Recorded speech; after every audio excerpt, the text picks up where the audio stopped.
गायत्री मंत्र एक साथ एक स्वर में। ओम भूर्भुवः स्वाहा तत्सवितुर्वरेण्यं भर्गो देवस्य धीमहि धियो यो नः प्रचोदयात्।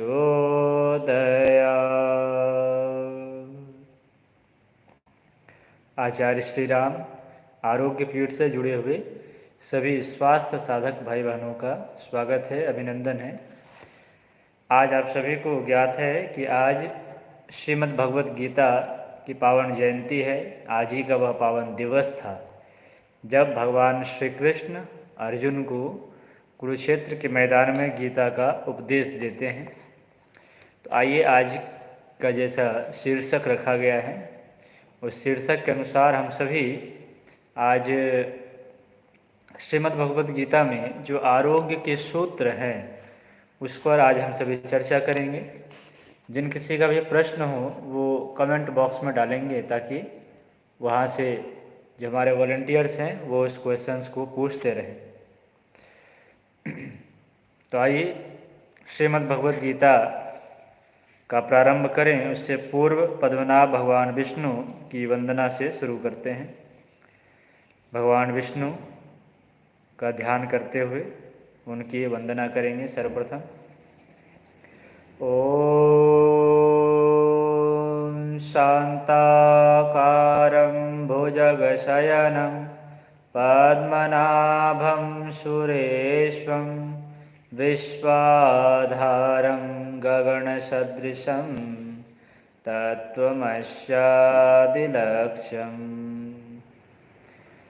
मेघवर्णं शुभांगं लक्ष्मीकान्तं कमलनयनं योगिभिर्ध्यानगम्यं वन्दे विष्णुभवभयहरं सर्वलोकैकनाथम्।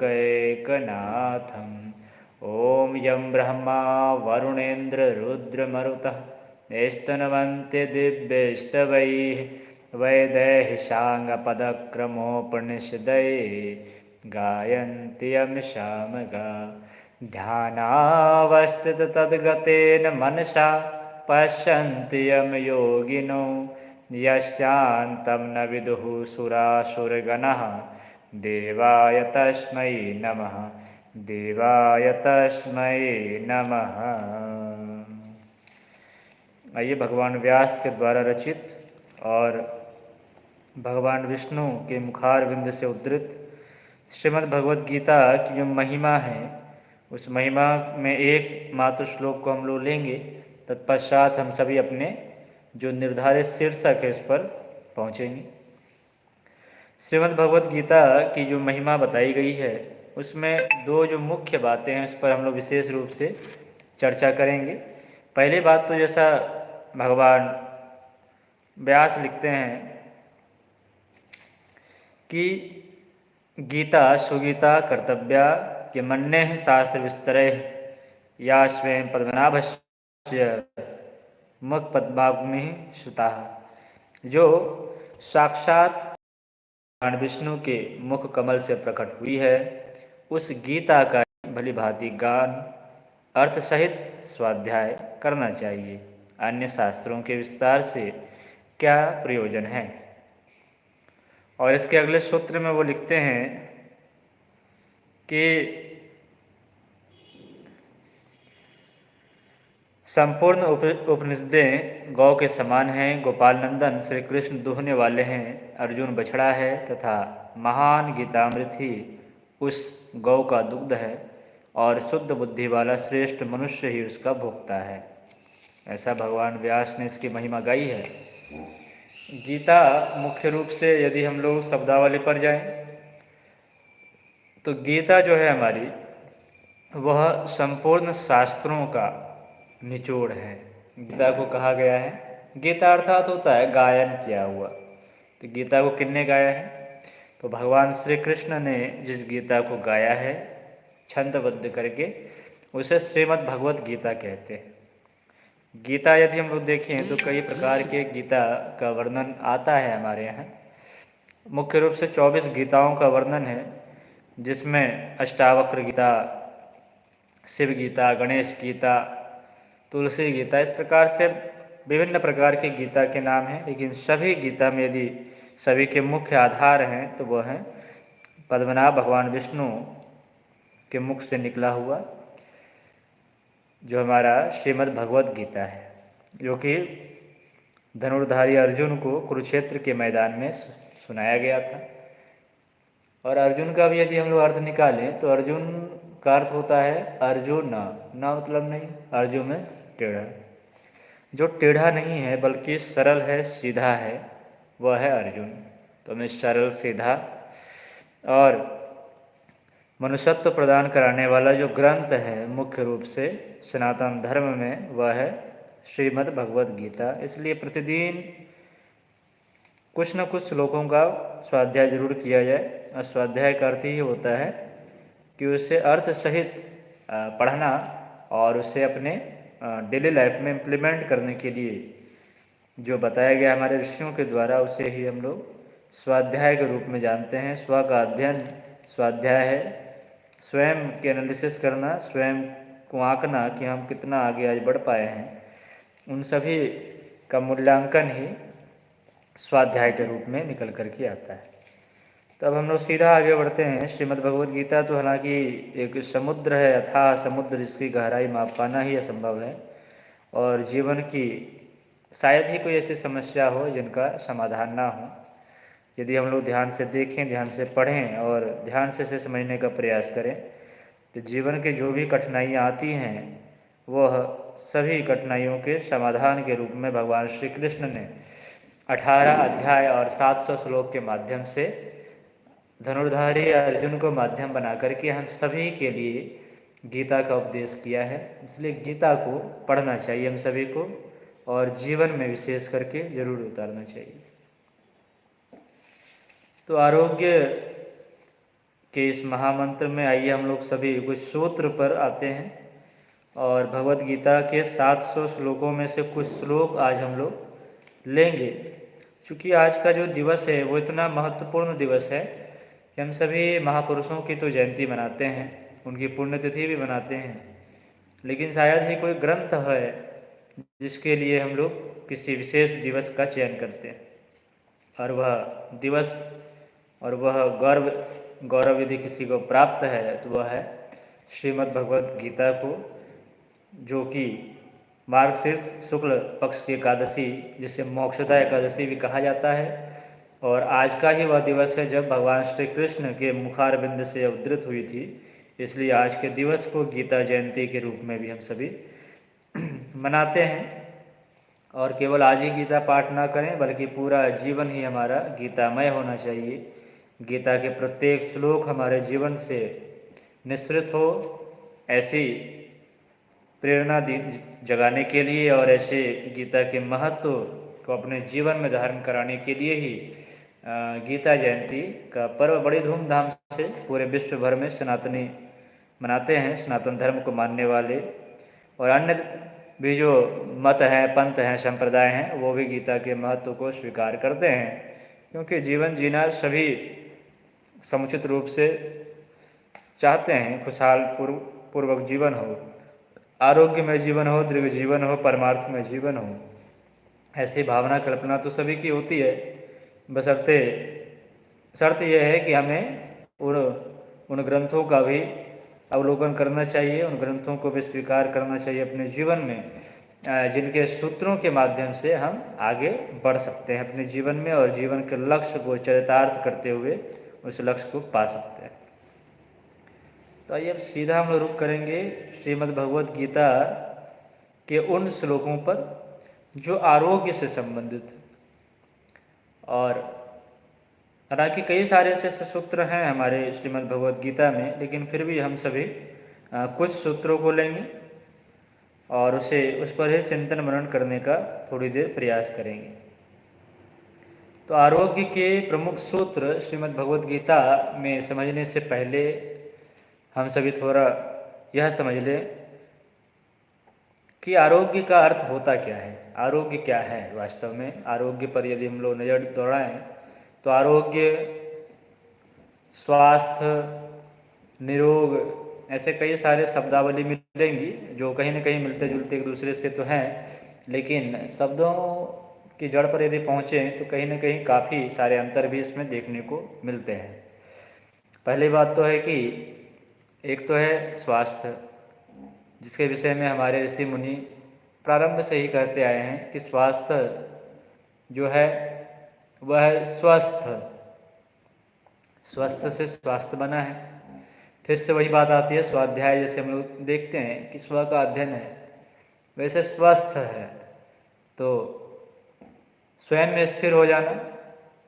अब स्वयं में स्थिर किस प्रकार से हुआ जाए, तो स्वयं में स्थिर होने के लिए हमारे पास क्या है, तो वह इंद्रियां, इंद्रियों को हमारे यहाँ जो गीता में भी और कठोपनिषद में भी घोड़े की संज्ञा दी गई है। घोड़े से इसलिए दी गई है क्योंकि घोड़े का जो स्वभाव है उतना चंचल स्वभाव है कि हम लोग देखें तो घोड़ा जो सोता भी है तो वो भी खड़ा खड़ा ही सोता है, उससे भी हम लोग कभी बैठ करके सोते हुए देखें, ऐसा दुर्लभ है। तो हम लोग कहीं ना कहीं देखें तो हमारे जो इंद्रियां हैं वो घोड़ों की तरह चारों दिशा में दौड़ने वाली, हमेशा चलायमान, चंचल जो है हमारे इंद्रियों का स्वभाव है।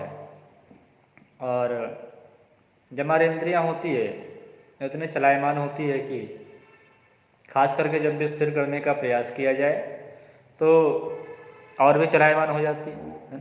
जितना उसे रोका जाए उतना ही वो बाहर की तरफ भागना शुरू करती है, क्योंकि जो इंद्रियों का स्वरूप है वो बहिर्मुखी स्वरूप है, स्वभाव ही बहिर्मुखी है। तो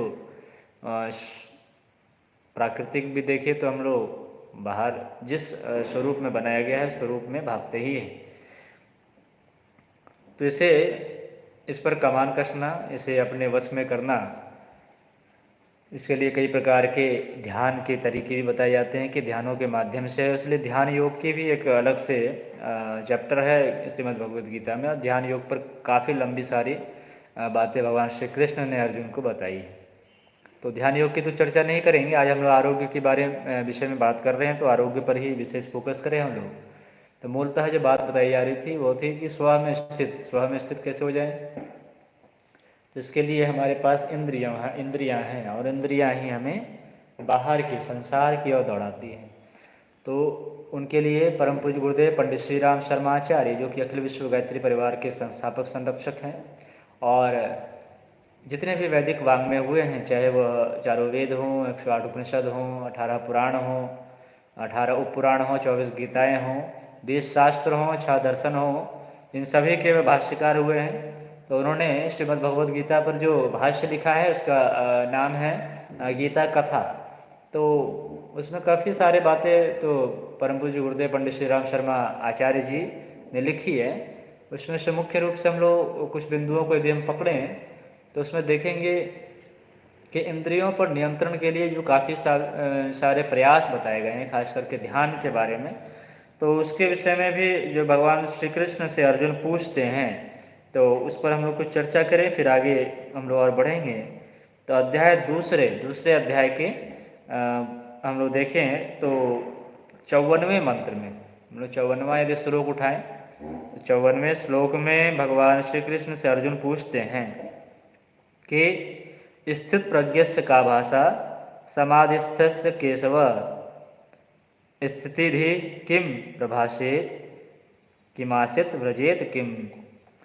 तो भगवान श्री कृष्ण से अर्जुन पूछते हैं कि अर्जुन बोले, हे केशव, समाधि में स्थित परमात्मा को प्राप्त हुए स्थिर बुद्धि पुरुष का क्या लक्षण है। वह स्थिर बुद्धि पुरुष कैसा बोलता है, कैसे बैठता है और कैसे चलता है। अब यहाँ पर देखें तो हम लोग लाइफ स्टाइल से जुड़ा हुआ यहाँ प्रश्न पूछा जा रहा है कि जिस व्यक्ति की बुद्धि स्थिर हो गई हो, और ध्यान के मूल उद्देश्य जो होती है ना, वो बुद्धि को स्थिर करना ही है। क्योंकि हम लोग देखें तो गायत्री मंत्र का जो उच्चारण किया गया प्रारंभ में भी, तो उसमें सद्बुद्धि की प्रार्थना है। बुद्धि यदि है आपके पास, बुद्धि के भी दो स्वरूप हैं, सद्बुद्धि भी है, कुबुद्धि भी है। जब सद्बुद्धि जीवन में जब आ जाती है तो व्यक्ति जो है प्राणी से परमात्मा बनता हुआ चला जाता है है ना। पुरुष से परमात्मा की ओर जो बढ़ाने वाला है वह है हमारी सद्बुद्धि। यहाँ भगवान श्री कृष्ण से अर्जुन पूछ रहे हैं कि जो स्थिर बुद्धि वाले हैं, जिनकी बुद्धि स्थिर हो गई है, जो बहिर्गामी जो इंद्रियां हैं उसे अपने वश में कर लिए हैं, क्योंकि बुद्धि जो है वह है लगाम और इंद्रियां क्या है, हमारे घोड़े। तो घोड़ों पर यदि लगाम कसना हो तो बुद्धि के माध्यम से ही कसा जाता है, ठीक है। और मन क्या है, मन जो है वह कंट्रोल करने वाला है। मन कंट्रोल करने वाला लगाम है बुद्धि और इंद्रियां हैं घोड़े। तो मन के माध्यम से हम, मन जो है बुद्धि के माध्यम से क्या करते हैं, तो फिर लगाम जो है कसते हैं इंद्रियों के ऊपर, क्योंकि बुद्धि जो है वो विवेक को जागृत करने वाला है और सही क्या है गलत क्या है इसके निर्णय क्षमता जो है, डिसीजन मेकिंग पावर जो है वो बुद्धि के पास होती है। क्या सही है क्या गलत है ये तभी तक हम निर्णय ले पाएंगे जबकि हमारे पास सद्बुद्धि हो। और सद्बुद्धि का जो महामंत्र है वह गायत्री महामंत्र। तो ये स्थिर बुद्धि के क्या लक्षण है, वो कैसा बोलता है, कैसे बैठता है, कैसे उठता है, तो इसके लिए भगवान कृष्ण अर्जुन को बताते हैं 2 अध्याय के 55वें श्लोक में कि प्रजहाति यदा कामान सर्वान् पार्थ मनोगतान् आत्मन्नेवात्मनः तुष्टः स्थित प्रज्ञस्ततो चेत। श्री भगवान बोले हैं अर्जुन, जिस काल में यह पुरुष मन में स्थित संपूर्ण कामनाओं को भली भांति त्याग देता है और आत्मा से आत्मा में ही संतुष्ट रहता है, उस काल में वह स्थित प्रज्ञ कहा जाता है। तो स्थित बुद्धि जो है, स्थिर बुद्धि वाली जो बात अर्जुन ने पूछी थी, उसके लिए भगवान यहाँ बताते हैं कि वैसा पुरुष जो मन में उठने वाले, क्योंकि मन जो है मन को क्योंकि मैं प्रारंभ से ही बताता आ रहा हूँ, जो भी लोग जो भी हमारे परिजन प्राकृतिक चिकित्सा शिविर में पहले से भी भाग ले चुके हैं, उन सभी को तो भली बात ही जानकारी में होगी कि जब भी मैं मन के बारे में बताता हूँ, क्योंकि मनोविज्ञान के क्षेत्र से हूँ, तो मन के बारे में तो चर्चाएँ अक्सर प्रत्येक शिविर में हो ही जाती है। और इसमें हर बार मैं बताता रहता हूँ कि आपकी जो मन है वह एक तालाब की तरह है, जिसमें हर क्षण अगणित विचार, अगणित तरंगों के माध्यम से जो हमारे अंदर है मन में भावनाएं और कामनाएं हिलोरे लेते रहती है। तो इसमें भगवान कह रहे हैं कि जिस पुरुष के मन में जो कामनाएं जगती हैं, जो इच्छाएं उत्पन्न होती हैं, उन सभी डिजायर्स की, उन सभी कामनाओं को यदि व्यक्ति भली भांति त्याग देता है ना। सेक्रीफाइस जो हमारे यहाँ है भारतीय सनातन संस्कृति में, जो सेक्रीफाइस है उसकी काफ़ी महत्ता है। और स्वामी विवेकानंद भी कहते हैं कि जब बड़ा कार्य करना हो तो त्याग की आवश्यकता होती है, और यदि आप त्याग जितना बड़ा होगा उतना ही कार्य अधिक बड़ा होगा और आदर्शपूर्ण होगा। तो आदर्शों पर चलने के लिए त्याग की आवश्यकता होती है, और जब हम बड़े से बड़े जो सेक्रीफाइस करते हैं, त्याग करते हैं, तो हम उतने ही अधिक आदर्श के पद चिन्हों पर चल पाते हैं। यदि भगवान राम सिंहासन का त्याग न किए होते तो आज राजा राम बन करके रहते, भगवान राम न बन पाते। यदि भगवान श्री कृष्ण सिर्फ माखन मिश्री खाने वाले और रास रचाने वाले ही केवल रह जाते तो आज लीला पुरुषोत्तम भगवान कृष्ण बन करके न आते हमारे सामने। इसीलिए जब त्याग जितना बड़ा हम कर पाएंगे उतनी ही बड़ी जो है हमारी आदर्श के प्रति जो समर्पण भाव निष्ठा है वो उतनी ही निखरती हुई चली जाएगी। तो भगवान वही बता रहे हैं, इन बातों को ही बता रहे हैं कि जब मन में क्योंकि मन का स्वभाव ही है इच्छाएं, कामनाओं को जन्म देना, तिरोहित करना, तिरोभाव करना। तो यदि हम उसे त्याग देते हैं, त्याग देने का मतलब क्या है, जब मन में कामनाएं जगें, इच्छाएं जगें, तो उसके लिए हम क्या करें, उन विचारों से अपने मन को मोड़ें और इससे समझाएं, इनसे बातें करें, तो हम जरूर इन बातों से हम अपने आप को अलग कर सकते हैं और त्याग की भावना ऐसे उत्पन्न हो सकती है। जैसे हमारे मन में यदि भोजन को ही लेके यदि हम बात करें कि भोजन में आज हमें पनीर खाने की सपोज इच्छा हो रही है या किसी प्रकार की मिठाई खाने की इच्छा हो रही है, चाट पकोड़े मसाले जो भी लोग खाते हैं, फास्ट फूड खाने की इच्छा हो रही है, यदि थोड़ी देर देर के लिए हम देखें, यदि हम अपने मन को समझाएं, है ना, क्योंकि धीरे धीरे मोड़ तो इस मन को, तो मन को तो मोड़ना पड़ेगा। मन के मने ना मानिए, मन के चले न चाल। मन के यदि हम मानेंगे बार बार, अब मन के ही चलाए हुए चल रास्ते पर यदि हम चलते रहेंगे, तो फिर हमारी जो बातें हो जाएंगी वह फिर आई गई बातें हो जाएंगी फिर, है ना। इसलिए अपने मन को इतना मजबूत बनाना होगा जिसके माध्यम से कि हम उन सभी सुख सुविधाओं को प्राप्त कर सकते हैं, जिन सुविधाओं को, जिन आध्यात्मिक विभूतियों को हमारे ऋषि मुनियों ने प्राप्त की थी।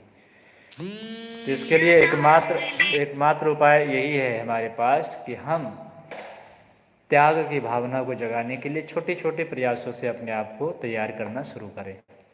आगे भगवान लिखते हैं इसमें कि आत्मा से आत्मा में ही संतुष्ट रहता है ना।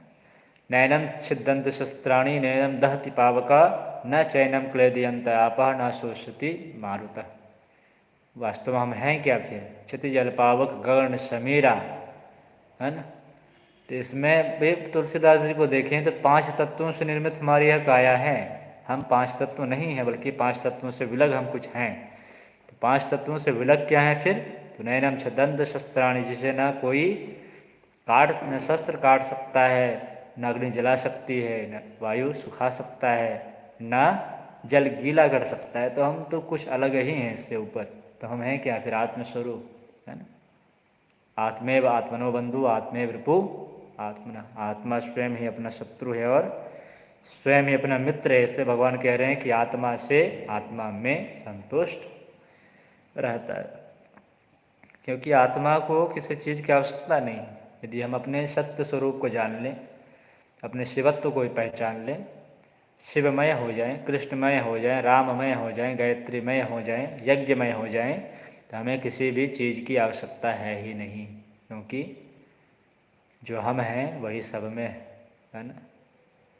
जो हम हैं वह सब में है, जो सब में है वह हम हैं, है ना। प्रेम गलियति सांकरी जामे दोनों समाए, जब हरि था तब मैं नहीं, जब मैं हूँ हरि। तो जब मैं की जब बात होती है ना, तब हरि कहाँ है? वहाँ परमात्मा नहीं है। जो परमात्मा है तब मैं नहीं।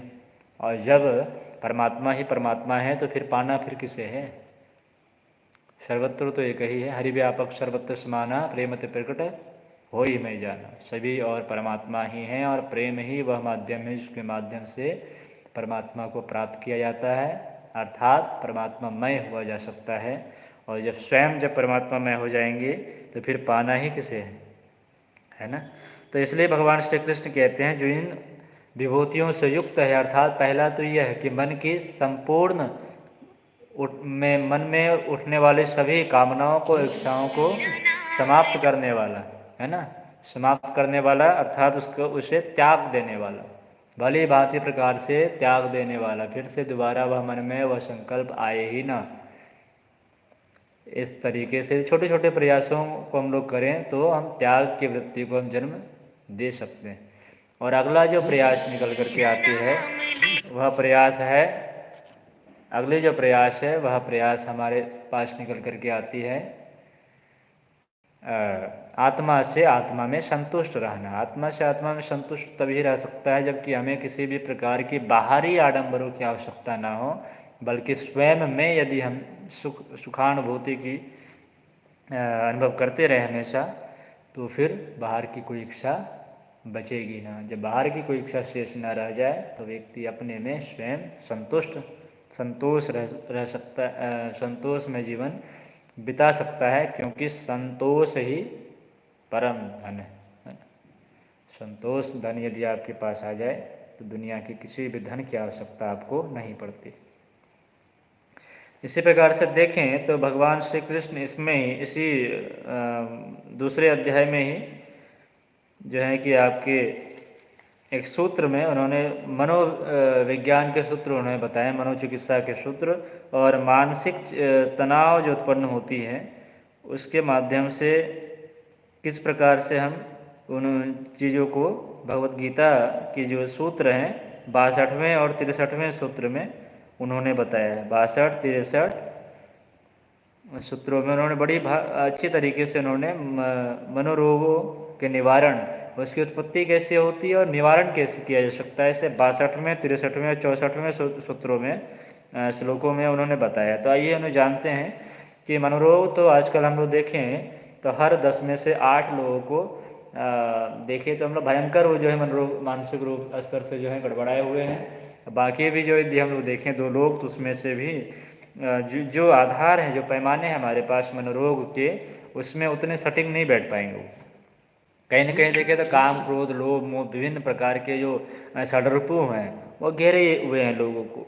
तो आज के समय में तो देखें तो बिरले ही लोग ऐसे मिलेंगे जिनके जीवन में कि कष्ट ना हो, मानसिक चिंता, तनाव, अवसाद, ओसीडी, डिप्रेशन, सिजोफ्रेनिया, ये सभी चीज़ें देखें हम लोग तो रेयर ही कोई ऐसा व्यक्ति होगा जिसके जीवन में कि किसी प्रकार की उदासी, निराशा, हताशा ना हो।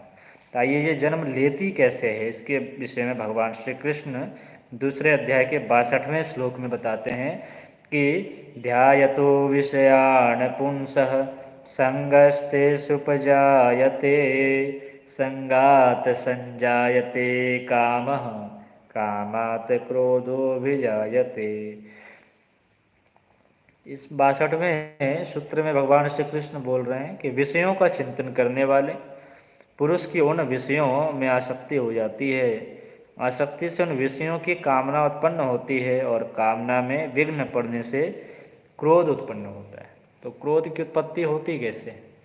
परम पूज्य गुरुदेव पंडित श्री राम शर्मा आचार्य बताते हैं कि काम, क्रोध और लोभ यह 3 महाशत्रु हैं। मानव व्यक्तित्व को ऊपर उठने जो नहीं देते हैं, वह यह 3 शत्रु हैं, काम, क्रोध और लोभ। तो क्रोध की उत्पत्ति कैसे होती है, भगवान श्री कृष्ण गीता में अर्जुन को बता रहे हैं। इसमें बताया गया विषयों का चिंतन। विषय क्या है फिर? विषय तो एक तो विषय होते हैं जो हम लोग पढ़ते हैं स्कूल में, जैसे मैथ्स है ना, गणित है, भूगोल है, इतिहास, ये सब एक विषय होते हैं। दूसरे विषय क्या है? दूसरे विषय सब्जेक्ट ठीक है, लेकिन इसमें विषय जैसे भोजन को ही लेके कहे, भोजन के स्वाद के प्रति लेकर के, या अपनी वासनाओं की पूर्ति के लिए ना, विपरीत लिंग के प्रति जो आकर्षण होती है उसी के प्रति यदि हमेशा चिंतन करते हैं, वैसे ही विचारों में यदि हम डूबे रहें, है ना, यदि किसी की गाड़ी, बंगले, मकान या सुख सुविधाओं के साधनों को देख करके यदि हम लोग उसी पर हम लोग चिंतन करते रहें, तो इसे ही भगवान ने कहा है कि विषयों का चिंतन करने वाले पुरुष की उन विषयों में आसक्ति हो जाती है ना, उन विषयों में जो है आसक्ति हो जाती है। आसक्ति मतलब होना कि अटैचमेंट हो जाती है, आसक्ति होना मतलब कि अटैचमेंट है। तो अटैचमेंट जो है यहाँ से निकल कर के आ जाती है, क्योंकि जब हम बार बार एक ही चीज़ पर यदि हम लोग चिंतन करते रहेंगे तो हमारी जो आसक्ति है उसके प्रति और भी बढ़ती हुई चली जाएगी, और ये बढ़ती हुई जब चली जाती है तो इसमें भगवान कृष्ण कहते हैं कि इससे फिर कामना उत्पन्न हो जाती है। कामना अर्थात डिजायर, उसे पाने की इच्छा उत्पन्न होती है, उस चीज़ को, उस व्यक्ति को पाने की इच्छा हमारे मन में उत्पन्न हो जाती है। और जब कामना पूरी नहीं होती है तो फिर क्या निकल कर के आती है? जब कामना पूरी नहीं होगी तो क्रोध उत्पन्न होगा। तो कामना की पूर्ति न हो पाने के कारण क्रोध उत्पन्न होता है। ये बात यहाँ से निकल कर के आती है कि हम विषयों पर जब बार बार जब हम चिंतन करते हैं तो ध्यायतो विषयान पुंसा संगास्ति सुपजायते संगात संजायतो काम कामाद क्रोधो विजायते। कामना की पूर्ति न हो पाने के कारण जो है क्रोध की उत्पत्ति होती है। और सारे क्रोध को हम देखें, जो शिविर में जो भाग लिए हुए थे वो देखें तो तुलसीदास जी लिखते हैं कि क्रोध से किस चीज़ की उत्पत्ति है? तो पित्त की उत्पत्ति क्रोध से है ना। क्रोध पित्त नित्य छाती जा रहा है। तो क्रोध जिनकी बढ़ेगी उनके पित्त भड़केंगे, और जब पित्त भड़केंगे तो पित्त के सभी प्रकार के रोग उन्हें होंगे। इसलिए क्रोध पर हम लोग काबू पाना हो तो विषयों से अपने मन को मोड़ना पड़ेगा, और विषयों के यदि हम लोग बार बार चिंतन नहीं करेंगे तो फिर जो है आसक्ति नहीं होगी, और आसक्ति जब नहीं होगी तो कामना उत्पन्न नहीं होगी, इससे पाने की इच्छा उत्पन्न नहीं होगी, और जब पाने की जब इच्छा उत्पन्न नहीं होगी तो फिर क्रोध की तो बात ही नहीं है। क्योंकि जब इच्छा उत्पन्न होगी और वह पूरी नहीं होगी तब फिर क्रोध की उत्पत्ति होती है। अब आगे भगवान 63वें श्लोक में बताते हैं कि क्रोधाद भवति सम्मोह, सम्मोहाद स्मृति विभ्रम, स्मृति भ्रंशात बुद्धिनाशो, बुद्धिनाशात प्रणश्यति। अर्थात क्रोध से अत्यंत विमूढ़ मूढ़ भाव उत्पन्न हो जाता है। मूढ़ भाव से स्मृति में भ्रम हो जाता है। स्मृति में भ्रम हो जाने से बुद्धि अर्थात ज्ञान शक्ति का नाश हो जाता है और बुद्धि का नाश हो जाने से यह पुरुष अपनी स्थिति से गिर जाता है। अब यहाँ मूल जो पतन के कारण है वो भी भगवान यहाँ बता रहे हैं कि जब क्रोध उत्पन्न होती है तो क्रोध से फिर क्या क्या आउटपुट निकलते हैं, उसको दुष्प्रभाव क्या है, उसके साइड इफेक्ट्स क्या हैं। तो साइड इफेक्ट्स जो हैं भगवान बताते हैं कि क्रोध से अत्यंत मूढ़ भाव उत्पन्न हो जाता है। इतनी निगेटिविटी आ जाती है कि व्यक्ति कुछ भी कर गुजरने को उतावल हो जाता है, क्योंकि क्रोध एक ऐसी अवस्था हो जाती है, ऐसी स्थिति हो जाती है जिस समय कि व्यक्ति के विवेक का हरण हो जाता है। सही क्या है गलत क्या है निर्णय लेने की जो क्षमता है वह समाप्त हो जाती है। मूढ़ भाव से स्मृति में भ्रम हो जाता है, जो हमारी विवेक की जो ज्ञान शक्ति है उसका लोप हो जाता है। क्या करना है क्या नहीं करना है, क्या गलत है क्या सही है, इसके लोप हो जाने के कारण जो है व्यक्ति में बुद्धि के नाश हो जाने से ज्ञानी पुरुष अपनी स्थिति से गिर जाता है। और बुद्धि ही व्यक्ति के जो मूल हैं, व्यक्ति के उत्कर्ष के जो मूल हैं वो हैं बुद्धि। यदि आपकी बुद्धि निर्मल है तो आप पुरुष से परमात्मा बन सकते हैं, और यदि आपकी बुद्धि गिरी हुई है तो आप जो है पुरुष से पशु बन जाते हैं, है ना। तो बुद्धि ही वह वास्तव में एक माध्यम है, वह सेतु है जो कि आपको बुद्ध भी बना सकते हैं और बुद्धू भी बना सकते हैं। तो बुद्धि यदि उठी हुई है तो वह बुद्ध है, बुद्धि यदि गिरी हुई है कुबुद्धि है तो वह बुद्धू है ना। तो इस पर भगवान श्री कृष्ण ने बड़ी क्रमबद्ध तरीके से इन्होंने बताया है कि विषयों के चिंतन मनन करते रहने से आसक्ति उत्पन्न होती है, और आसक्ति से जो है कामना की उत्पत्ति है, और कामना जब पूर्ति ना हो पाती है तो फिर क्रोध उत्पन्न होते हैं। क्रोध जब उत्पन्न हो जाते हैं तो हमारे अंदर मूढ़ भाव उत्पन्न होने शुरू हो जाते है ना। सही गलत के निर्णय वाली सारी क्षमताएं जो धीरे धीरे समाप्ति की ओर होते हैं, और जब मूढ़ भाव उत्पन्न होती है तो फिर स्मृति में भ्रम उत्पन्न हो जाता है। सही व्यक्ति भी फिर गलत दिखना शुरू हो जाता है। कोई यदि हमारा चिंतक हो उसमें भी हमें तब होती है जबकि क्रोध उत्पन्न होती है। गुस्से में सही क्या है गलत क्या है। यदि पति आपके लिए सही भी कर रहा हो तो आपको लगेगा ये हमारा दुश्मन है। यदि पिता पुत्र के लिए सही भी कर रहा हो तो लगेगा ये हमारे लिए गलत ही कर रहा है। यदि पुत्र अच्छा काम भी कर रहा हो तो पिता को लगेगा यह गलत कर रहा है। ये तभी होता है जबकि क्रोध के आवेश में आकर के हम ये सब काम करते हैं। क्रोध यदि हमारे ऊपर हावी हो जाता है तो हमारे सामने यदि कोई अच्छा भी कर रहा हो तो उस अच्छाई में भी हमें गलत ही दिखेगा, है ना। और गलत में हमें अच्छाई दिखने लगती है। फिर जो व्यक्ति हमारा चिंतक है शुभचिंतक है वहाँ भी हमें गलत ही दिखेंगे। तो इसके लिए ही भगवान श्री कृष्ण ने जो बताया कि क्रोध से मूढ़ भाव से स्मृति भ्रम हो जाती है। स्मृति भ्रम होने से क्या होता है ज्ञान शक्ति का नाश हो जाता है ना। अपनी जो मेमोरी है उसकी सही गलत की जो निर्णय क्षमता बुद्धि के पास होती है, डिसीजन मेकिंग पावर हमारी गड़बड़ा जाती है। सही गलत की भाव ही समाप्त हो जाती है। और जब सही गलत ही निर्णय जब समाप्त हो जाएगी, सही क्या है गलत क्या है, कौन अपने अनुकूल है कौन अपने प्रतिकूल है, जब इन सारी बातों का जो निर्णय शक्ति है वह जब समाप्त हो जाती है तो व्यक्ति निश्चित रूप से पतन को प्राप्त होता है, वह पतन में गिर जाता है।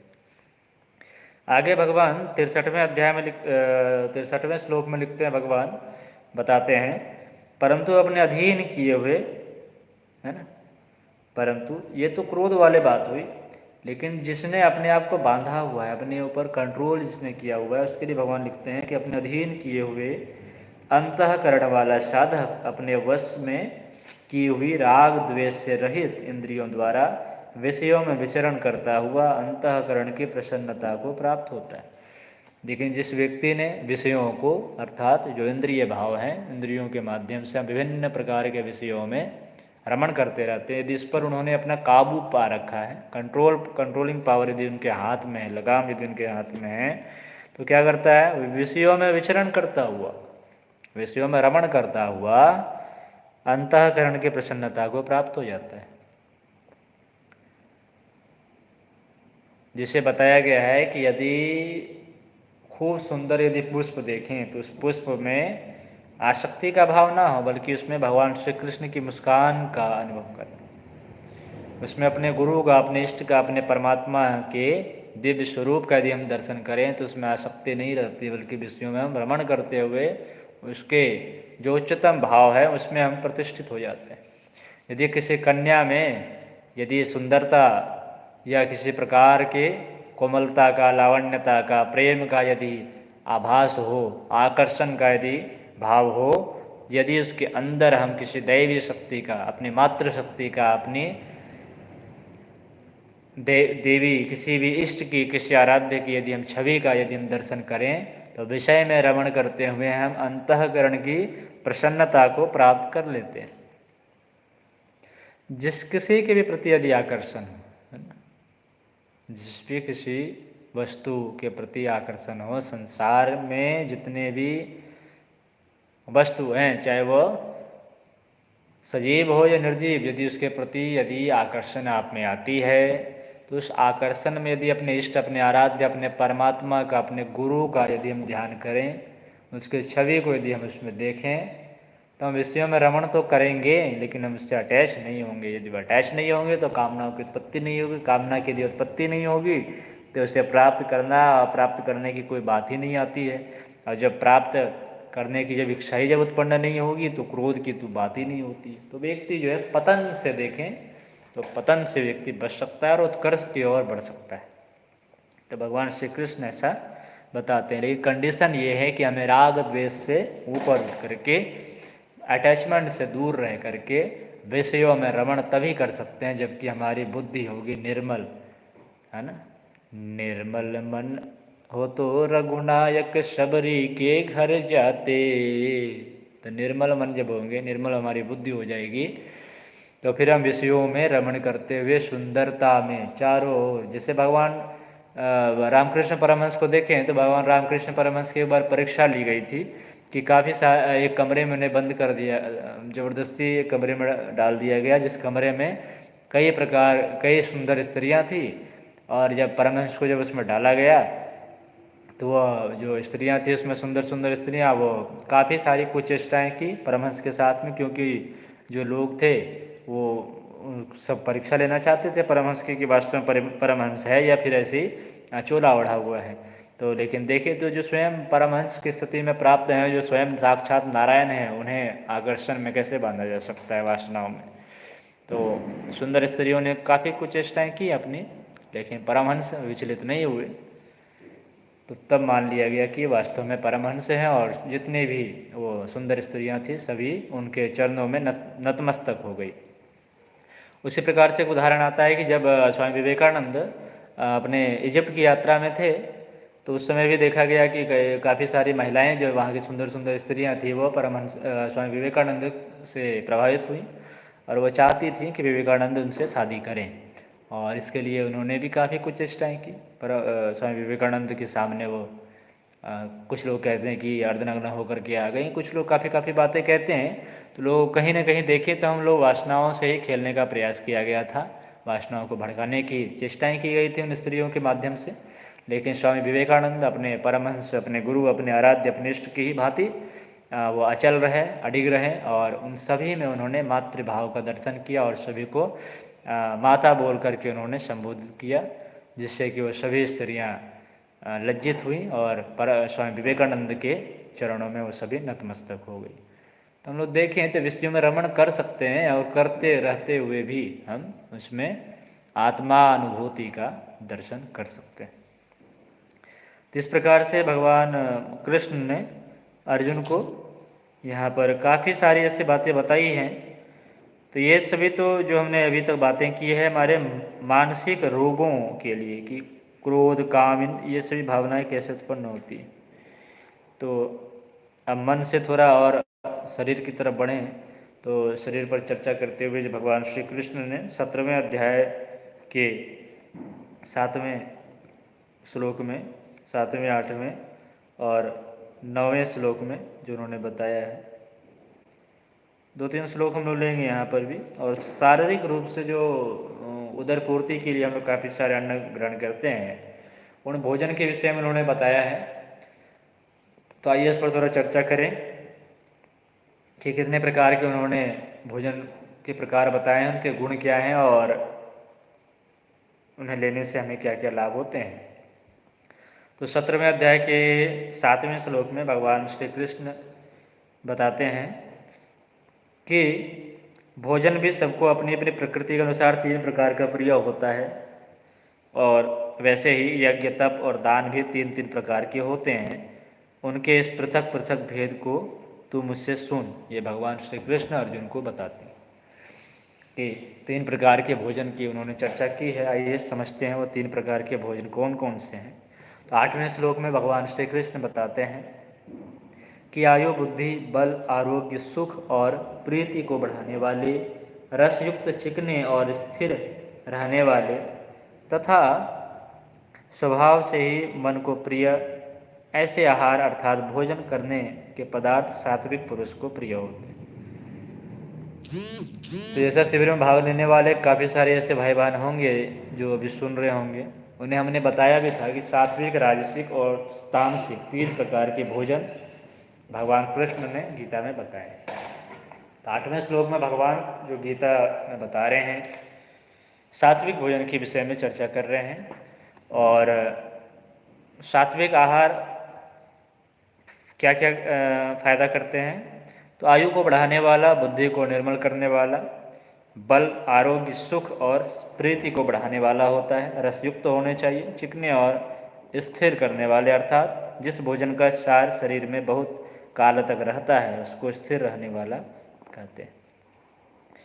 3 भोजन के यह भोजन के गुण बताए हैं। और इसमें हमने आपको बताया भी था कि जैसे वेजिटेबल जूस होते हैं या अंकुरित अन्न होते हैं, यह भगवान को चढ़ाया हुआ किसी प्रकार के जो भोजन हैं सात्विक, शुद्ध होने चाहिए, निरामिष होने चाहिए, वो सभी हमारे सात्विक भोजन में गिनती आती है। इसमें चाहे आपके दूध हो, दही हो, ये सभी भगवान को जो प्रिय होते हैं, भगवान को जो भोग लगाए जाते हैं, सभी हमारे सात्विक भोजन के अंतर्गत आते हैं।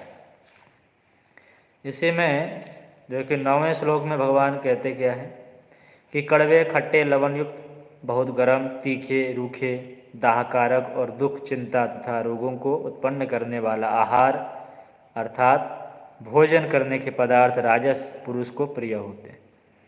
तो राजसिक भोजन में क्या उन्होंने बताया कि कड़वे और खट्टे, लवण युक्त, बहुत गर्म, तीखे, रूखे, दाहकारक और दुख, चिंता तथा रोगों को उत्पन्न करने वाले आहार। रोग उत्पन्न करने वाले होते हैं हमारे राजसिक आहार, थोड़ा सावधान हो जाएं आप सब, इसलिए सात्विक आहार ही लिया करें, है ना। तो खट्टे, कड़वे सब जो हम लोग भोजन लेते रहते हैं वो अपने स्वादेंद्रियों के लिए, स्वाद के लिए किया हुआ जो भोजन है, जीवन जो है भोजन के लिए नहीं है, भोजन जीवन के लिए, इसका विशेष ध्यान रखें। और राजसिक जो पुरुष होते हैं वो इन चीज़ों को ग्रहण करते हैं, ठीक है। आगे बढ़ते हैं। 10वें श्लोक में बताते हैं भगवान कि जो भोजन अधपका, रस रहित, दुर्गंध युक्त, बासी और उच्छिष्ट है तथा जो अपवित्र भी है वह भोजन तामस पुरुष को प्रिय होता है। जो तामसिक लोग होते हैं, जैसे राक्षस प्रवृत्ति वाले लोग, मांस, मछली, मदिरा का पान करने वाले, बासी भोजन करने वाले, हैं ना, अधपका भोजन करने वाले, जला भोजन करने वाले, अधिक जला करके भोजन करने वाले, तो ये सब जो शास्त्र विरुद्ध जो भोजन है, इन सभी का ग्रहण जो करते हैं तो सब भोजन ही, भोज्य पदार्थ ही हैं, लेकिन 3 वर्गों में बांटा गया है। सात्विक जो है सर्वोत्तम भोजन है, राजसिक जो है इसमें कड़वे, खट्टे, लवण युक्त सब भोजन आते हैं, तो ये जो है रोगों को उत्पन्न करते हैं। और मृत्यु के ग्रास बनाने वाले भोजन कौन कौन से हैं, तो वह तामसिक वाले जो बासी होते हैं। शास्त्र विरुद्ध जो भोजन है, मांस, मछली, दुर्गंध युक्त भोजन, रस रहित भोजन, ये सभी जो भोजन होते हैं के प्रकार हैं, ये हमारे तामसिक कहलाते हैं। इसलिए जो इनका ग्रहण करते हैं, जो इनका भजन करते हैं, वो सभी मृत्यु के ग्रास में जाते हैं। तो इस प्रकार से उन्होंने जो है कि गीता में हमने संक्षेप में आप सभी को बताने का जो प्रयास किया है, तो दो हमने बताया आपको। एक तो मानसिक रोगों के कुछ मूल कारण, और इससे पहले हमने स्थित प्रज्ञ की बात की, जो कि आत्म चिकित्सा की बात करें हम लोग, आध्यात्मिक चिकित्सा जो आप सभी की कक्षाएं चलती रहती हैं शिविरों में। तो प्रारंभ जो हमने करी तो वो दूसरे अध्याय के सूत्रों से ही की। दूसरे अध्याय में प्रारंभ में स्थित प्रज्ञ, जो कि आत्मा में स्थिर बुद्धि वाले होते हैं और सभी इच्छाओं कामनाओं का त्याग करने वाले और आत्मा से आत्मा में संतुष्ट रहने वाले होते हैं, वैसे पुरुष जो स्थित प्रज्ञ के लक्षण हैं। तो इस प्रकार से भगवान ने बड़े ही संक्षेप में और गूढ़ बातों को भगवान श्री कृष्ण ने अर्जुन के माध्यम से हम सभी तक पहुंचाया कि किस प्रकार से व्यक्ति शारीरिक रूप से, मानसिक रूप से और आत्मिक रूप से स्वस्थ होकर के अपने मानव जीवन को चरितार्थ करते हुए परमात्मा के कार्यों को, परमार्थमय कार्य को कर सके। तो अब हम सभी, यदि किन्हीं का कोई प्रश्न हो तो वह कमेंट बॉक्स में डाल सकते हैं ताकि उन प्रश्नों को लिया जाए, और आगे भी ऐसे चर्चा चलती रहेगी। जब जब कोई विशेष पर्व हो, त्यौहार हो, तो उस पर भी हम सभी इसी प्रकार से चर्चाएं करेंगे। और किन्हीं को अलग से यदि कोई बातें, कोई टॉपिक पर यदि क्लासेस रखवानी हो तो वह भी अपने कुछ लोगों से डिस्कस करके टॉपिक जो है वो मैसेज व्हाट्सएप पर कर सकते हैं पर्सनली, ताकि इस पर विचार किया जाए और समय निकाल करके उन बातों पर चर्चाएँ करी जा सके। तो आज के लिए जो पावन गीता जयंती है, उसके लिए आज की कक्षाओं का विराम यहीं पर देंगे। किन्हीं का यदि कोई प्रश्न हो तो बाद में भी पूछ सकते हैं, क्योंकि रात्रि भी अधिक हो चुकी है, तो इसलिए अब यहीं पर कक्षा को विराम दिया जाए। और प्रारंभ में जो हमने आरोग्य की, स्वास्थ्य की और निरोग की जो हमने बातें की थी, तो आरोग्य का ही शास्त्र हमारे ऋषि मुनियों ने लिखा है, रोग निवारण शास्त्र तो नहीं लिखे गए, क्योंकि आयुर्वेद में काफ़ी सारे ऐसे सूत्र दिए गए हैं जिससे कि यदि कोई व्यक्ति बीमार है तो वह स्वस्थ कैसे हो सकता है। लेकिन आयुर्वेद को देखें तो आयु को बढ़ाने वाला जो ज्ञान है वह आयुर्वेद में भरे पड़े हैं। जितने भी हमारे आसपास वृक्ष वनस्पति सब लगे हुए हैं, सभी में किसी न किसी प्रकार के गुण हैं, और उन सभी का जो जिक्र है वह आयुर्वेद के ग्रंथों में रखा गया है। आरोग्य जो है हमारे जीवन के लिए सर्वोत्तम उपहार है, और आरोग्य को बढ़ाने के लिए ही हमारे यहाँ मंत्र हैं, हमारे यहाँ तंत्र हैं, हमारे यहाँ विभिन्न प्रकार के अनुष्ठान हैं, व्रत हैं, जप हैं, तप हैं, ध्यान है, दान है, योग है। ये सभी क्रियाएं जो है हमारे आरोग्य की वृद्धि करने वाले हैं। आरोग्य का मतलब रोग मुक्त नहीं होना, बल्कि रोग होना ही नहीं बिल्कुल। जैसा यथावत शरीर हमें भगवान ने बना करके दिया है, उस शरीर को उसी प्रकार से बनाए रखना और उस अवस्था से और ऊपर उठने की जो विधा है वो हमारे आरोग्य की विधा है। स्वस्थ होना तो 4 प्रकार से बताई जाती है कि शारीरिक, मानसिक, सामाजिक, आध्यात्मिक रूप से जो स्वस्थ है वही पूर्णतः स्वस्थ है, जो हमारे ऋषि मुनियों ने पुरातन काल से ही बताते हुए आए हैं। और इन्हीं सूत्रों को अब देश विदेश के जो भी वैज्ञानिक हों, चिकित्सक हो, अब ये मानना शुरू कर चुके हैं। और आने वाले समय में सनातन धर्म के जितने भी क्रियाकलाप हैं, जितने भी नियम हैं, जितने भी व्रत, तप, अनुष्ठान, यज्ञ के सब नियम हैं, सभी को मानना ही पड़ेगा। अल्प बुद्धि के कारण वे सभी इसे मानने से इनकार कर देते हैं, लेकिन जैसे जैसे बुद्धि में विकास होता जाएगा वैसे वैसे लोगों को मानना पड़ेगा कि सनातन परंपरा, सनातन धर्म, सनातन संस्कृति मनुष्य को मनुष्यत्व प्रदान कराने वाला, प्राणी को परमात्मा बनाने वाला एक ऐसी विधा है, एक ऐसी वैज्ञानिक विशुद्ध प्रक्रिया है जिसके माध्यम से प्रत्येक व्यक्ति जीवन के हर क्षेत्र में उत्कृष्ट स्तर को प्राप्त कर सकता है।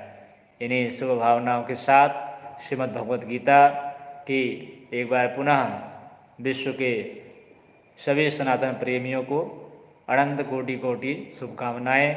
आचार्य श्री राम आरोग्य पीठ, जो कि इस युग के प्रज्ञा अवतार पंडित श्री राम शर्मा आचार्य, वेद मूर्ति तपोनिष्ठ, योग व्यास महाप्राज्ञ के नाम पर रखा गया है, उस आरोग्य पीठ की ओर से आप सभी सनातनियों का एक बार पुनः अभिनंदन, स्वागत और सभी को इस श्रृंखला से जुड़ने के लिए, और जो आगे जुड़ेंगे, जो इन सीरीज को जो देखेंगे, उन सभी का भी बहुत बहुत साधुवाद। आप सभी इस लिंक को आगे पहुंचाते रहें। और हमारे व्हाट्सएप नंबर 6203376557 6203376557 इस व्हाट्सएप नंबर पर आप कॉल भी कर सकते हैं या व्हाट्सएप मैसेज के माध्यम से हमसे जुड़ सकते हैं। और हमारा जो यूट्यूब चैनल जिस पर आप देख रहे हैं, प्रज्ञापुत्र दीपांकर, इस पर विभिन्न प्रकार के प्राकृतिक चिकित्सा शिविर से जुड़े हुए सभी क्लासेस को भी डाला गया है। आध्यात्मिक चिकित्सा, जो कि सभी और नहीं बताई जाती है, वो आध्यात्मिक चिकित्सा, मन की चिकित्सा, मनोवैज्ञानिक चिकित्सा, प्राण की चिकित्सा, विभिन्न प्रकार के चिकित्सा की पद्धतियों के वीडियो इस पर डले हैं। और योग ऋषि पंडित श्री राम शर्मा आचार्य जी की 4 जो है वाङ्मय हैं, उनके ऑडियो वर्जन भी इस पर डले हैं। तो इस प्रकार के अनंत ज्ञान के भंडार इस यूट्यूब चैनल पर हैं, इस पर आप विजिट कर सकते हैं, उसको सुन सकते हैं और लोगों तक फैला करके ज्ञान यज्ञ का लाभ घर बैठे ही उठा सकते हैं। तो एक बार सभी को धन्यवाद, साधुवाद, शांति पाठ। ओम द्यौः शांति अंतरिक्षं शांति पृथिवी शांतिरापः शांतिरौषधयः शांति वनस्पतयः शांतिर्विश्वे देवा शांति ब्रह्म शांति सर्वगं शांति शांतिरेव शांति शामा शांतिरेधि। ओम शांति शांति शांति सर्वारिष्ट सुशांतिर्भवतु। बोले श्रीमद् पावन भगवत गीता की जय।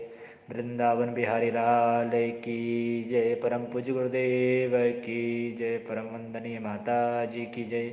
दादा गुरु महाराज की जय। सत्य सनातन वैदिक धर्म की जय। सभी को प्रणाम, सभी को साधुवाद।